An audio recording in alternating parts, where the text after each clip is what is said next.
Hi everyone, today we're going to look at a sequence from the close guard, an armbar sequence. And the reason I want to go over it is because two things in particular. The first is the close guard is back in vogue. I don't know if you guys watched Roger Gracie fight Compredo at the American Nationals. All he used was really simple close guard techniques, and he absolutely destroyed the guy, showing that the close guard still has a lot of value in it. I know there's a tendency today, people want to learn De La Riva and Deep De La Riva X and Tornado Guard and all these other complex guards, which are great, but as I said, the close guard still has a lot of value. And the second reason we're going to go over it is because I find a really nice sequence that we're going to look at today, because it's going to show you counters to the commonly seen defenses against this attack, which is the armbar from close guard. So we're going to split it up into three parts. The first part is how to break your opponent's posture and get into the high guard attack position where we can set up the arm lock. The second movement is going to be the counter to when he stacks you to try and defend the arm lock. And the third move is going to be the counter to when he defends in the spiderweb position and hides his wrist. We're going to look at those in a sequence. So here's part one, how to break his posture and get into the attacking high guard position. If you're a blue belt or even an advanced white belt, I'm sure you're familiar with the armbar from close guard. And the way I've been teaching it for years and the way I was taught it is your opponent's here, and you're going to trap his wrist and trap his elbow and use that to start the attack sequence. But the problem I encounter all the time is a good strong guy, he knows when you do that, he knows the armbar is coming and he's going to push his elbow into the outside and defend like crazy. And then it's very difficult to get the armbar.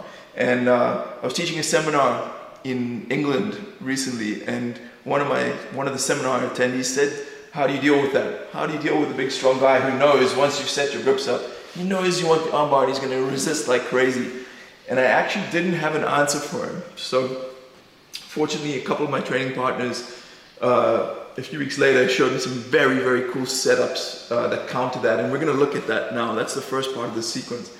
So the first thing is, if my opponent hasn't engaged with grips on me, what I'm going to look to do is get a cross grip on the arm I want to attack. So I'm attacking his right arm, I reach across, and I'm going to take that four-finger pocket grip here.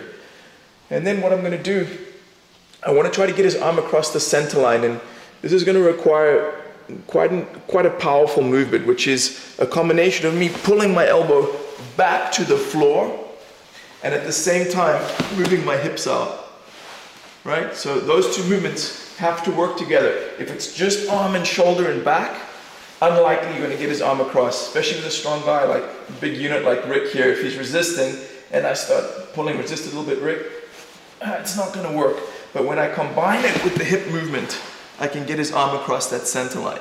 So that's the first thing, getting the arm across the center line with that pull and that hip movement. And now this elbow, I want to take care of it. If I stay here for too long, he will eventually pull it back. I can't hold here for too long.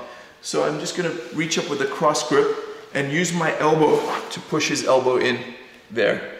Now it's very hard. Once my elbow is locked his elbow in, it's hard for Rick to pull his elbow across. You can see Rick, it's not going to go.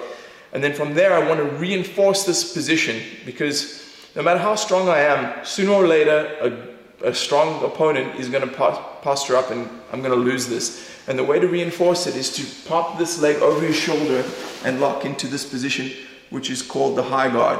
Notice the leg that's holding him is underneath the other leg, which reinforces.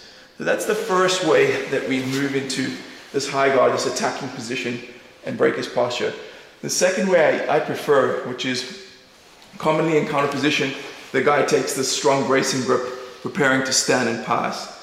So what I do with this is, I know that this arm is very strong. I can't pull through it no matter how much I use my muscle. It's just not going to work. So again, I'm going to create an angle by hipping out and moving my shoulders out. So now my body's at a full angle. And what that will allow me to do is get the reach to take the cross grip. If I try to do that without that movement, especially with a guy with long arms like Rick, look, no way. But as soon as I hip out, shoulder out, look, easily get that grip. And now I'm going to use my elbow on the top of his elbow joint, on the crook of his elbow. No matter how strong he is, all I have to do now is resist Rick, pull down and pull with my knees, and that's gonna make him buckle. So again, pulling down with my elbow, pull my knees in, that buckles him down. Now this, again, it's not gonna last long, right? So I wanna capitalize on it. My free hand, I'm gonna reach through here and grab right at the elbow joint. Again, 4 fingers, as much of the cloth as I can get, and lock on that elbow joint. Now Rick, you can feel once I have that, it's hard to pull your elbow out, right? I bought myself some time. And then from there, just like the first option, we're gonna move into the high guard. And now I'm ready to attack with the armbar. So for those of you who don't know how to do an armbar, it's pretty straightforward. I'm just gonna start to create an angle here and attack with the straight armbar. And in the next lesson, we'll look at how to counter to when he stacks you in that armbar position. Until then. Today we're going to look at how to counter when your opponent is stacking you. You've attacked with the armbar from close guard, your opponent stacks on top of you. A very easy way to counter that. It's a follow-on from our first video, which is how to break your opponent's posture and set up the attack position, the high guard, and lead that into an armbar. So if you haven't seen video number 1, I suggest you go back and watch that before watching this one. Although this technique stands on its own, you can watch this on its own. Let's have a look. If you followed the instructions in the first video in our series, you'll find yourself in this position, the high guard. You've got his arm across the center line, you have your leg over his shoulder to keep his posture broken, and then what I usually do is just reinforce. I release this grip and reinforce through this gap here with my arm and hook my fingers in his armpit. And this gives me a lot of control over my opponent. Right? And then at my leisure, I can start to swing my hips square, drag across his face, and pass my leg over for the classic straight armbar.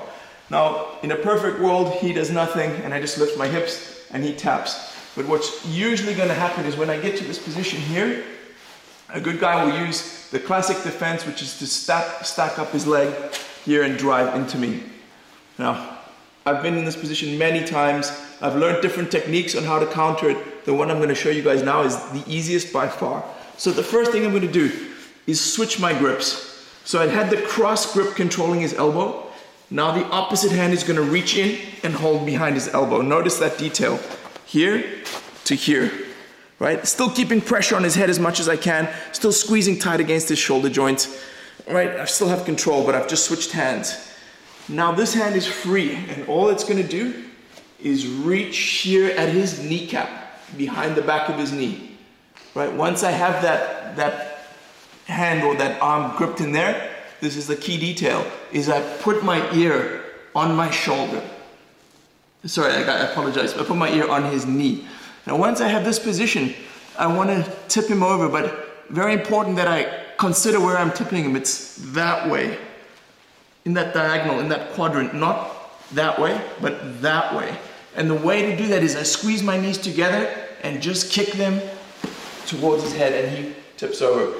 Now, I don't know if you heard, but Rick didn't thud when he hit the ground. He rolled like a wheel. That's how you know you've done the technique correctly and you've pushed him in the correct quadrant. And from here, we're ready to continue the attack into the armbar. In the next video in this series, we're going to look at the defense to when he hides his wrist.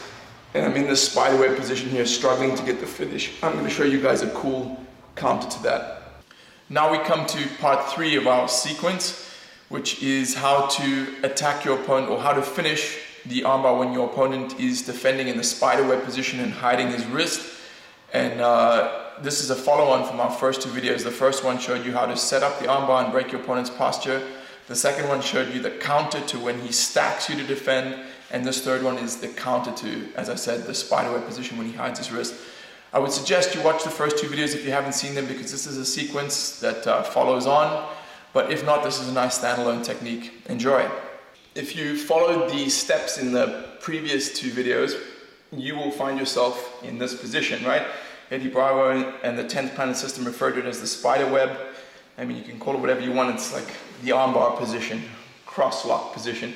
Now, what I notice a lot of beginners tend to misunderstand is they think that the armbar is all about control of the elbow, so they will tug here for all they're worth against their opponent's elbow. To finish the armbar, you need to control the wrist and lever at the wrist, right? Now, that's very simple when you can see the guy's wrist. Sometimes he'll defend like that, right? That's one of my favorites, when you just grab his wrist and go to a wrist lock and peel it off. Sometimes he'll hold like that.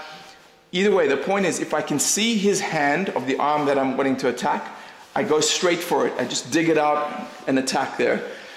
Problem is, sometimes guys are wily, and they know that. They know their wrist is the danger point, so they'll hide their wrist away. So you find yourself in this position here, oh man, I'm not gonna be able to get that wrist. So I'm gonna give up on this arm and start to look for the opposite arm. And there's a specific technique that we can use for that, which is pretty simple. So I'm here attacking, it's not gonna work. My hand closest to his legs, he's gonna reach up and grab right on top of the outside of the elbow joint. And I want a strong grip of cloth there. This is the vital part of the technique. Once I have that grip, I pull my elbow towards my rib cage to lift his shoulder off the ground. I will be attacking this arm, and you guys know, with an armbar, I need that shoulder off the ground. So I pull in tight. Now the shoulder's off the ground. Then, the hand that was controlling the initial arm, I'm gonna need it for my base. So I release and base on the ground. Not too far away, nice and close to my hips, because I'm gonna need this hand to be able to lift my hips off the floor in a second. The next movement is, I clear his head, right? This is important as well, because doing that will force your body to move in the correct direction. I remember when I first learned this, I used to forget, do I pivot that way or do I pivot this way? But if you do this, there's only one way you can pivot, and that is this way. And the way I'm gonna do that pivot is, I'm gonna push my hips up. See that movement here? Up, and I'm sitting on Rick, and I rotate a full 180 degrees. As I get here, very important, as I said earlier, the armbar is about the control of the wrist. I lever at the wrist. So as I get here, I want to catch that wrist.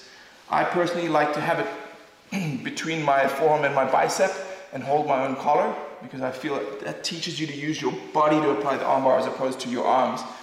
So I catch that wrist, I reach for his leg to control, and then pass my leg over, and I finish the armbar.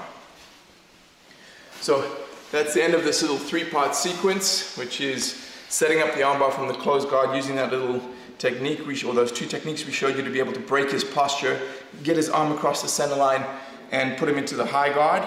And then we looked at the counter to when he stacks to defend the armbar from the guard.